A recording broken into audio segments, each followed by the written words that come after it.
الفانتزي بريمير ليج، اللعبة اللي مجننة الناس كلها.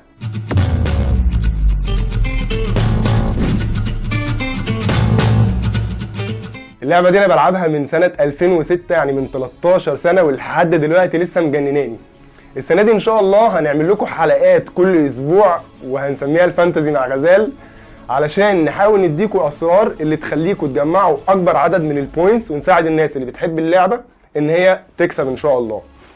النهارده هنقسم الحلقه جزئين. الجزء الاولاني هنشرح بسرعه للناس اللي عمرها ما لعبت الفانتزي بريمير ليج، هنشرح لها اللعبه بتتلعب ازاي. والجزء الثاني هنتكلم مع الناس اللي عارفه اللعبه كويس عن الاستراتيجيه اللي المفروض يستخدموها في اختيار فرقتهم قبل ما الدوري يبدا، اللي هتساعدهم طول السيزون ان يكون فرقتهم واقفه على رجلها من الاول وما يكونش عنده مشاكل في فرقته جامده من اول اللعبه. الفانتزي بريمير ليج اللعبه دي علشان تلعبها يا اما بتخش على fantasy.premierleague.com بتعمل ريجستريشن وتسجل وتلعبها، يا اما من الموبايل ابلكيشن الرسمي بتاع الفانتزي بريمير ليج. طيب الاول، اللعبه دي متاحه للجميع، في اكتر من 6 مليون واحد بيلعبها دلوقتي، فلازم تكون واحد من الناس اللي بتلعبها. انت عشان تلعب اللعبه دي اما ان انت هتلعبها من على الموبايل او من على اللابتوب. من الموبايل بتخش على الابلكيشن الرسمي بتاع البريمير ليج على الجزء بتاع الفانتزي وبتبدا تلعب اللعبه، او من الويب سايت برضو بتاع البريمير ليج اللي هو هيكون fantasy.premierleague.com. انا افضل ان انت تلعب على اللابتوب احسن، يبقى كل النقط فيه اوضح وظاهره لك اكتر، لكن اساسي لازم يكون عندك الابلكيشن على الموبايل عشان اللعبه دي بتتلعب كل اسبوع، فلو كنت مزنوق في مره بره بيتك او في خروجه فلازم تخش تختار فرقتك من على الابلكيشن. اللعبة عبارة عن ايه؟ اللعبة فيها كل اللعيبة اللي موجودين في ال20 فريق اللي في الدوري الانجليزي، بمعنى اخر ان انت قدامك كل لعيبة الدوري الانجليزي، كل واحد له سعره. اللعيب المغمور او اللي مش كويس اكيد سعره رخيص، اللعيب النجم اكيد سعره اغلى، وهكذا. انت معاك 100 مليون استرليني، دي البادجت بتاعتك اول السيزون. مطلوب ان انت تشتري 15 لعيب بال100 مليون استرليني دول. ال15 لعيب دول مكونين، دول السكور شيت بتاعك، دول الفريق القائمه بتاعتك اللي هتكمل بيها السيزون، مكونين من 2 حارس مرمى، 5 مدافعين، 5 وسط ملعب، و3 مهاجمين. وانت بتختار اللعيبه هتلاقي اسعارهم بتتراوح تقريبا من 4 مليون للاعب لحد 12.5 اللي هو تقريبا اغلى لعيب فيها اللي هو محمد صلاح. فانت مطالب ان انت تحاول بالبادجت بتاعك ال100 مليون تجمع ال15 لعيب اللي هيكون طبعا فيهم الغالي وفيهم المتوسط وفيهم الرخيص. لازم فرقتك هتبقى مكونه من كل دول، وهنتكلم في الاخر تختار فرقتك ازاي. قبل كل اسبوع من الدوري الانجليزي هتخش علشان تختار فريقك. انت عندك السكور شيت بتاعك فيه 15 لعيب، تقدر تختار اي 11 منهم قبل بدايه اول جوله من كل اسبوع في الدوري الانجليزي. بمعنى ان لو اول ماتش في الجوله الاولى هيتلعب يوم الجمعه، قبل بدايه الماتش بساعه لازم تكون مفنش كل حاجه في اللعبه، علشان اي حاجه هتعملها بعد كده مش هتتحسب لك. يبقى انت بتختار فرقتك 38 مره في ال 38 اسبوع بتوع الدوري الانجليزي. انت لما بتختار ال15 لعيب بتوعك ما بتقدرش تغير فيهم الا لعيب واحد بس كل اسبوع. تقدر تشيل واحد من السكور شيت خالص من القائمه وتجيب غيره لعيب واحد بس كل اسبوع. لو خرلتهم 2 لعيبه هتنقص 4 بوينت مع كل تبديل زياده كل اسبوع تعمله. اما بقى ال11 لعيب الاساسي دول انت تقدر تختارهم كل اسبوع من ال15 اللي في القائمه بتاعتك براحتك، بشرط ان هم ما يقلوش عن 3 مدافعين، ما يقلوش عن 3 في خط النص، وما يزيدوش عن 3 مهاجمين. ولازم كل اسبوع تختار ال11 لعيب بتوعك وتختار الكابتن بتاعك. قبل بدايه كل جوله من ال 38 جوله من الدوري الانجليزي هو اللعب كله، بمعنى ان انت هتلعب لعبتك 38 مره، وهتقعد في الفتره اللي في بدايه كل جوله بتفكر وبتخطط لفرقتك هتختار مين بالظبط في ال11 اللي هيبداوا من ال15 القائمه بتاعتك. هتبص على الماتشات بتاعه الاسبوع، هتشوف ايه احسن حاجه للعيبه بتاعتك، تحط مين في الدفاع، تختار مين في الوسط، تحط مين في الهجوم، هتلعب 3-5-2 4-4-2 4-3-3 بناء على اللعيبه اللي عندك في القائمه والماتشات بتاعه الاسبوع دوت. النقط بيتم احتسابها ازاي؟ حراس المرمى لما ما بيجيش فيهم اجوان، يعني بيجيب كلين شيت، بياخد 4 نقط. المدافعين نفس الموضوع. خط النص لما بيجيب جون او بيعمل اسيست، الجون بيكسب فيه 5 نقط والاسيست بياخد فيه 3 نقط. الهجوم لما بيجيب جون بياخد 4 نقط والاسيست 3 نقط. المدافع لو جاب جون بياخد 6 نقط. اي لعيب بيعدي ال 60 دقيقه بياخد نقطتين، 60 دقيقه لعب. لو لعب اقل من 60 دقيقه يبقى بياخد نقطه واحده بس.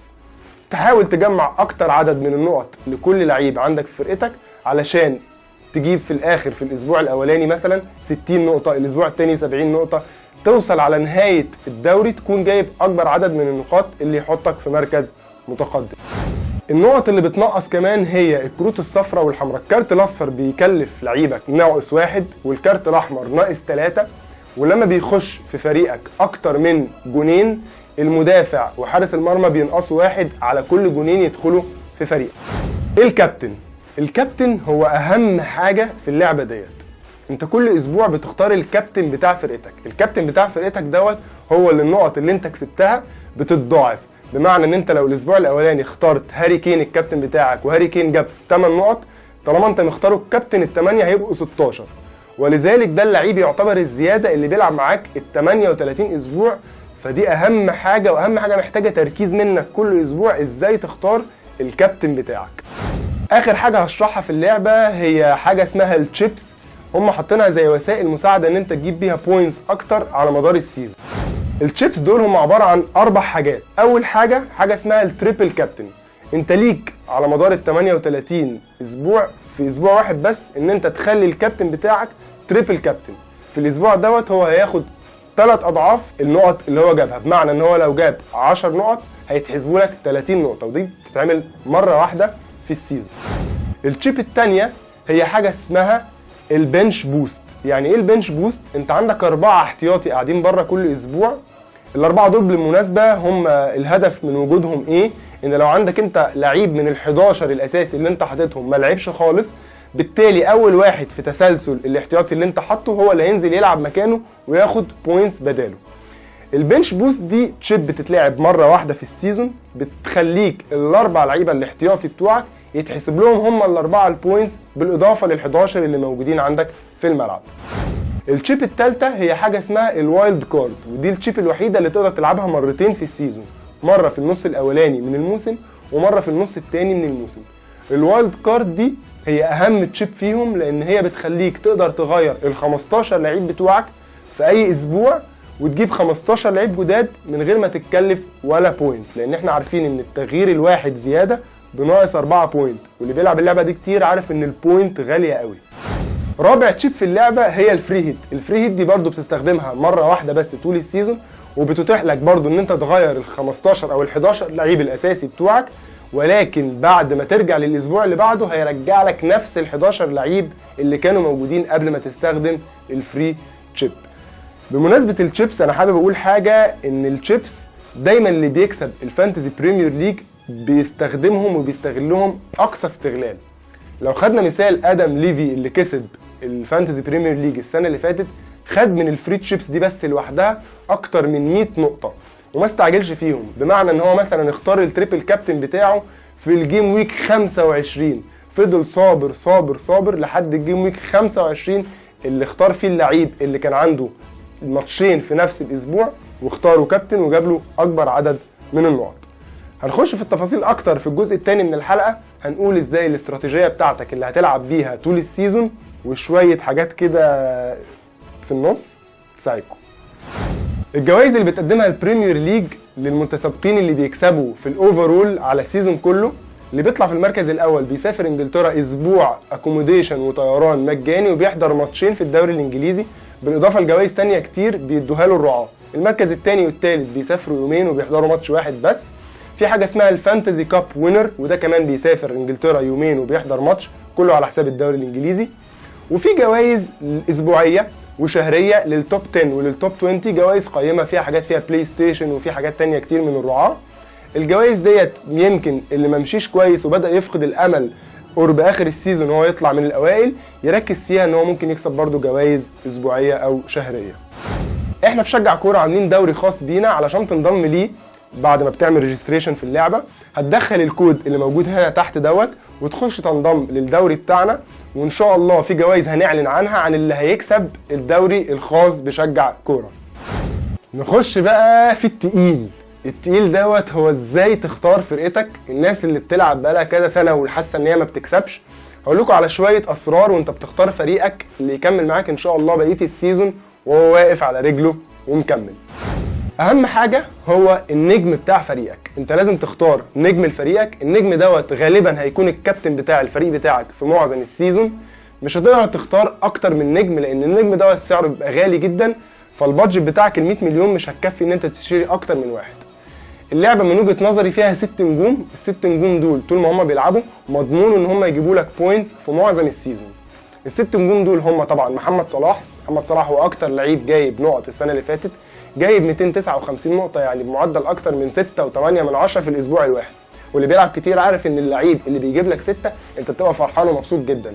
انت بتبقى تتمنى ان ال11 لعيب بتوعك يجيبوا 6 على طول السيزون. ممكن بحاجه زي كده تخلص في الفانتزي بريمير ليج في المراكز الاولى. ال6 لعيبه دول النجوم هم محمد صلاح، ساديو ماني، اوباميانج، رحيم ستيرلينج، اجويرو، وهاري كين. اللعيبه دي دايما بتجيب اجوان، دايما بتعمل اسيست، دايما اساسيه في فرقها، ما بتقعدش. بس للاسف انت مش هتعرف تشتري الا لعيب واحد من ال6 دول، بس لازم تشتريه لان كل اللي بيلعبوا اللعبه ديت كلهم هيبقوا شاريين نجم من النجوم ديت معتمد عليه ان هو يجيب له بوينتس كل اسبوع، وكمان يحطه كابتن ويكون لعيب مضمون. بقيه الفرقه اهميتها اكتر من الكابتن. ليه؟ لان نجم الفرقه او كابتن الفرقه بتاعك ده ناس كتيره جدا مختاراه. انت ايه اللي هيميزك عن اللي مختار محمد صلاح؟ ربع اللعبه مختارين محمد صلاح، او يمكن 50% من الناس مختارين محمد صلاح. الناس اللي مختار هاري كين قد كده مختارين هاري كين. ايه اللي هيميزك؟ بقيه الفرقه. يبقى اذا بقيه الفرقه واختيارها هي اهم من اختيار النجم او الكابتن، لان هم دول اللي هيفرقوك عن بقيه اللعيبه اللي بتلعب الفانتزي بريمير ليج. بقيه اللعيبه ديت هيبقى غالبا لعيبه سعرها حنين في اللعبه، وانت عارف ان هي لعيبه كويسه او هي لعيبه الى حد ما معروفه، او السنين اللي فاتت كانت لعيبه في انديتها الوسط او انديتها الصغيره هي لعيبه متالقه. ده لعيب بيبقى سعره متوسط وانت عارفه مضمون. اللعيبه الثانيه هي لعيبه اما ان هي صاعده من دوري الدرجه الثانيه وانت عارف ان هي كانت نجوم مع فرقتها هتلاقي سعرها رخيص، او لعيبه نيو كامر يعني لسه جداد على الدوري الانجليزي الانديه شارياها، فبتكون لسه لعيبه مش معروفه، فبالتالي سعرهم هو كمان بيكون رخيص. اللعيبه دي هي هتكون بيها بقيه فرقتك اللي تقدر تحقق منهم ال15 لعيب من غير ما تكسر ال100 مليون اللي هم معاك. بالنسبه للمدافعين انت عندك ايدج كويس جدا ممكن تختاره للمدافعين. هو ايه؟ ان الفروقات ما بين المدافعين النجوم والمدافعين المغمورين صغيره جدا.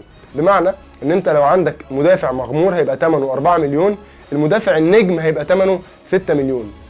فدي حاجه تدي لك ميزه وانت بتختار المدافعين بتاعك، ان انت تركز ان هم يبقوا معظمهم او كلهم نجوم ومش هتكون صرفت كتير. اما لعيبه خط النص والفراوده النجوم فيهم غاليين قوي، بمعنى ان انت ممكن تلاقي لعيب خط نص مغمور ثمنه 5 مليون ولعيب خط نص كويس ثمنه 10 مليون. فهنا هتلاقي اللعيبه بتاعت خط النص والفراوده غاليين جدا جدا. فما تركزش وانت بتجيب نجوم في النص والهجوم قد ما تكون مركز وانت بتجيب نجوم في الدفاع. وبالمناسبه هو اللعيب المدافع بيجيب نقط تقريبا قد اللعيب بتاع خط النص وقد اللعيب المهاجم. فلو انت تقدر تجيب نجوم ب6 مليون في الدفاع، ايه اللي يخليني اروح اجيب نجوم في نص الملعب وفي الهجوم ب10 و11 مليون وفي الاخر الفلوس مش هتكفي ان انا اكمل فرقتي؟ هنقول لكم في اخر الحلقه على شويه لعيبه من اللي صاعدين من دوري الدرجه الثانيه او اللي لسه لعيبه نيو كامرز على الدوري الانجليزي، هيكون اللعيبه دي سعرها رخيص واللعيبه دي متوقع ان هي تتالق لان هم كانوا متالقين قبل كده، وهنقول لكم عليهم على شويه منهم كده في اخر الحلقه. برضو في اختيارك للمدافعين انت لازم تختار مدافعين بتاعه الفرق اللي انت عارف ان دفاعها متماسك وما بيخشش فيهم اهداف الا قليل جدا. مثال على كده السنه اللي فاتت ليفربول ومانشستر سيتي من اقوى الدفاعات اللي في السيزون، ويجي معاهم تشيلسي. فدي لازم يكون عندك اساسي لعيب من مان سيتي، لعيب من ليفربول، لعيب من تشيلسي في الدفاع. الفرق دي مضمونه ان هي يا اما بيخشش فيها اجوان يا اما بيخش فيها عدد من الاهداف قليل. وطبعا حارس المرمى نفس اللي بينطبق على المدافعين بينطبق على حارس المرمى. سر كمان من سر اختيارك للعيبه هو المركز الفعلي للعيب دوت في الماتش عن المركز اللي محطوط في الفانتزي بريمير ليج. بمعنى ان هم ممكن يكونوا حاطين لعيب في الفانتزي ان هو مركزه مدافع، لكن هو فعليا في الملعب يكون بيلعب خط وسط، واحيانا ممكن يكون بيلعب مهاجم كمان. دي هتفرق معاك في ايه؟ كده انت هتاخد الميزتين، بمعنى ان اللعيب دوت لو هو الفرقه بتاعته ما دخلش فيها جوان هياخد 4 بوينتس، وبما انه في ارض الملعب فعليا بيلعب في خط النص او مهاجم، فهو ممكن يجيب جول او يعمل اسيست فياخد كمان عليها بوينتس زياده. فدي من الحاجات المهمه جدا، انك دايما تدور على مين اللعيب اللي محطوط في الفانتزي باك لكن هو في الملعب نص او مهاجم، مين اللعيب اللي محطوط في الفانتزي نص ملعب وهو دايما بيلعب في ارض الملعب في الواقع مهاجم. حاجه كمان وانت بتختار ال 15 لعيب بتوعك لازم يكونوا كلهم اساسيين في الفرقه بتاعتهم. ما ينفعش تجيب لعيب مش اساسي، اللعيب اللي مش اساسي دوت مش هيلعب يبقى هيجيب لك زيرو، او هينزل اخر الماتش مش هيلحق يعمل حاجه فهيجيب لك نقطه واحده بس. ما يكونش لعيب من اللي بيتعمل معاه روتيشن باستمرار هتخسره كتير اثناء السيزون. فلازم تكون متاكد ان اللعيبه اللي انت شاريها على الاقل 14 واحد من ال 15 اساسيين في فرقهم. ليه بقول 14 من 15؟ لان انا من انصار ان انت يبقى عندك لعيب من نص الملعب او من الفراوده رخيص جدا جدا جدا حتى لو ما بيلعبش ومش عايز استغله خالص طول السيزون، انا وفرت بيه فلوس اقدر اجيب بيها لعيبه اغلى، وفي نفس الوقت انت مش هتحتاج اكتر من 11 لعيب في الملعب وثلاثه تغيرهم تلعب بيهم، الرابع دوت ممكن تستغنى عنه بس تاخد قصاده فلوس توفرها. حاجه تانية بقى تختار فيها اللعيب اللي بتجيبه كل اسبوع اللي بتعمل فيه التبديل الفري المتاح لك هي الرن بتاعه اللعيب اللي انت بتشتريه دوت. بمعنى ان انا قررت النهارده ان انا اشتري اوباميانج اللي بيلعب في ارسنال، لازم ابص على الرن بتاعه ارسنال في الماتش في الاسبوع اللي انا فيه ده والاسبوع اللي بعده ويمكن اللي بعده واللي بعده كمان. ليه؟ لان انا لو اشتريته النهارده وهو بيلعب قصاد فريق سهل فبقول ده اكيد هيجيب جون او اتنين فيجيب لي بوينتس كتيره، ممكن الاسبوع اللي بعده يكون هيلاعب مانشستر سيتي في مانشستر سيتي يعني ماتش صعب جدا عليه، وفي نفس الوقت يكون قدامي ان انا اشتري مثلا جيرو من تشيلسي ويكون تشيلسي عندها 3-4 ماتشات سهلين ورا بعض. بمعنى مثلا ان انا عندي تشيلسي لو بصيت على الران بتاعته لحد نص ديسمبر هتلاقيه اصلا ما لعبش من التوب 6 الا 3 بس منهم، يعني الى حد ما هو وضعه اسهل من فرق ممكن توصل لحد التاريخ دوت تكون لعبت الفرق الكبار كلها وممكن مره او اتنين كمان. في حاجه كمان هتحصل على مدار الموسم هي حاجه اسمها الدبل جيم ويك. ايه الدبل جيم ويك ديت؟ ممكن في اسبوع من الاسابيع تلاقي فرقه من الفرق او طبعا فرقتين اتاجل لهم الماتش بتاعهم لاي سبب، الفرقه دي مرتبطه باللعب مثلا في بطوله اوروبا او في اي حاجه، بيتعوض في اسبوع من اللي بعديهم بتلاقي فرقه مثلا زي تشيلسي او زي مانشستر سيتي هتلعب ماتشين في الاسبوع دوت. انت لازم تستغل الموضوع دوت وتدرسه من بدري علشان ساعه لما يجي يكون عندك فريقك بيضم لعيبه من الفريق اللي هيلعب دبل جيم ويك دوت. وكمان الفري تشيبس المفروض ان انت تحاول بقدر الامكان تستغلها في الدبل جيم ويك دي، بمعنى ان انا عندي الفري تشيب بتاعه التريبل كابتن بدل ما استخدمها مع فرقه هتلعب ماتش واحد، يعني انا عايز احط محمد صلاح تريبل كابتن الماتش اللي جاي، انا ممكن استنى يكون في دبل جيم ويك لمحمد صلاح او لغيره واختاره نبقى تريبل كابتن، هنا فرص ان هو يجيب نقط اكتر احسن بكتير. الفري ترانسفير اللي بتعمله كل اسبوع انت ممكن ما تستخدموش في اسبوع من الاسابيع، هيترحل معاك للاسبوع اللي بعده يبقى عندك 2 فري ترانسفير، بس بحد اقصى من الترحيل هم هيبقوا 2 فري ترانسفير. ايه ميزه الترحيل؟ المشكله الاصعب اللي بتقابل اي حد فينا لما يجي يعمل الترانسفير الواحد بتاعه في الاسبوع دوت ان هو بيبقى نفسه يجيب لعيب معين ويبيع لعيب معين عنده، يجي يبيع اللعيب ده يشتري اللعيب ده يلاقي الفلوس مش مكفيه. هو ده اكبر تشالنج في الفانتزي بريمير ليج. لما انت بتعمل موضوع الترحيل دوت فبيتيح لك ان انت تبيع 2 لعيبه وتشتري 2 لعيبه. ايه الميزه من الموضوع بتاع بيع 2 لعيبه؟ ان انت تقدر تبيع لعيب اللي انت فعلا عايز تستغنى عنه، ولعيب تاني تقدر لما تبيعه يكون غالي شويه او متوسط حتى في السعر، فلما تبيع الاثنين مع بعض تقدر تشتري اللعيب اللي انت عايزه حتى لو ثمنه غالي مع لعيب تاني رخيص شويه. ادم ليفي برضو اللي كسب الفانتزي بريمير ليج السنه اللي فاتت اعتمد على الموضوع دوت 7 مرات يأجل الفري ترانسفير بتاعه، يعني بدل ما يعمل 14 ترانسفير في 14 جيم ويك لا هو عمل دبل ترانسفير في 7 جيم ويك بدل ال 14. وهو استغل الموضوع ده كويس جدا عشان دايما لما بتبيع 2 لعيبه تقدر تتحكم في اللعيب اللي انت تشتريه ان هو يكون غالي واللعيب اللي جنبه يكون رخيص. طيب انا حابب اركز معاكم على 3-4 لعيبه كده من اللي صاعدين من الشامبيونشيب او دوري الدرجه الثانيه للدوري الانجليزي الممتاز. اللعيبه ديت كانت متالقه مع انديتها السنه اللي فاتت، فدي تعتبر لعيبه مضمونه ان هي تبقى بتلعب اساسي، وان شاء الله يكون مضمون تالقهم زي ما هم كانوا متالقين في الشامبيونشيب، وفي نفس الوقت سعرهم هيكون حنين جدا.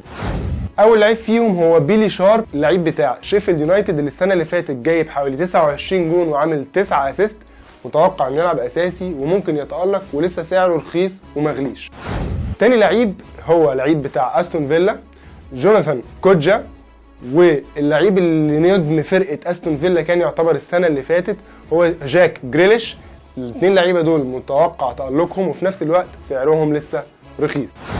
وطبعا اهم نجم النورويتش هو تيمو بوكي اللي جايب 29 جون، اللي اكيد هيبقى راكب في فرقته وبادئ، ومش بعيد يكون بيهدف من اول ماتش، وده كمان ممكن يكون فرود من الفراودة الاساسيين عندك في فرقتك. حاجة كمان حابب اقول لكم ان في لعيبة لسه الاندية بتشتريها الدوري الانجليزي، لسه في لعيبة جاية من دوريات زي الدوري الفرنسي، زي الدوري التركي، زي الدوري الالماني. اللعيبة دي ممكن تكون لسه مش معروفة، بس متوقع انها تبقى اساسيين وبيجيبوا بوينتس كتيرة في فرقهم، سواء في الميد تيبل او في الفرق اللي في المؤخرة بتاعت الدوري الانجليزي. استنونا في الحلقة الاولى قبل الاسبوع ما يبدأ، الاسبوع الاول ما يبدأ من الدوري الانجليزي، اللي هنتكلم فيها على مين اللعيبة دي بعد ما تكون معظم الترانسفيرز شبه تمت. وبالتوفيق للناس كلها في الفانتزي بريمير ليج السنة دي، ومحدش يفقد فيها الامل، لان مهما كنت متأخر ممكن تعوض في نص السيزون او في اخره. شدوا حيلكم، اللعبة دي احلى لعبة ممكن تشوفوها في حياتكم. كده حلقة الفانتزي خلصت، وما تنسوش تعملوا لنا سبسكرايب على الشانل بتاعتنا في اليوتيوب، وتتابعونا في الحلقات اللي جاية كل اسبوع في الفانتزي مع غزال.